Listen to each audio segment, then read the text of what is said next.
Isang araw may isang batang nagngangalang Leslie.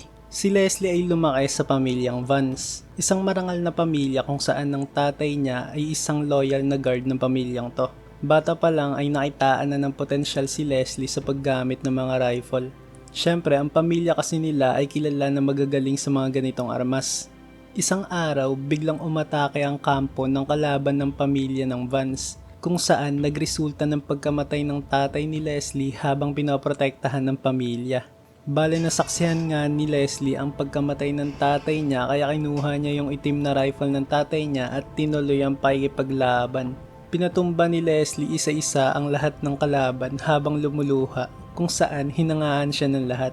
Kalaunan, kinupkop na siya ng pamilya ng Vance at itinuring na parang anak, kung saan ipinagkatiwala nga sa kanya ang kanilang tunay na anak at tagapagmana na si Harley. Bali si Harley nga ay isang makulit na bata kung saan ginagamit nito yung talent niya sa magic para mantrip ng kung ano-ano. Nakadalasan ay nagre-resulta nga ng pagkasira ng mga gamit sa loob mismo ng bahay nila. Bali si Leslie nga lang yung nakakasaway dito. Isang araw, nalaman ni Leslie na pumupunta nga itong si Harley sa Land of Dawn matapos nitong talunin ang boss ng Dark Magic, kaya sinundan niya ito dala ang kanyang rifle.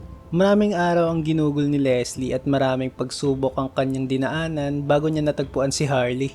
Nagulat siya nung nakita niya na ang makulit at immature niyang kapatid ay nagbago dahil nga sa maraming karanasan nito. Kaya napagdesisyonan niya na mas makakabuti nga na hayaan na lang niya itong mag-ensayo mag-isa. Pero syempre, pinoprotektahan niya pa rin si Harley ng patago. Simula noon, lahat ng monster na matatamaan ni Harley ng kanyang magic ay nagkakaroon din ng itim na bala na nakabaon sa puso nito. At dito nga ang kwento ng isang batang magikero na sinusundan ng misteryosong Black Sniper ay kumalat sa lahat ng bahagi ng Land of Dawn. And ayun, yun ang kwento ni Leslie.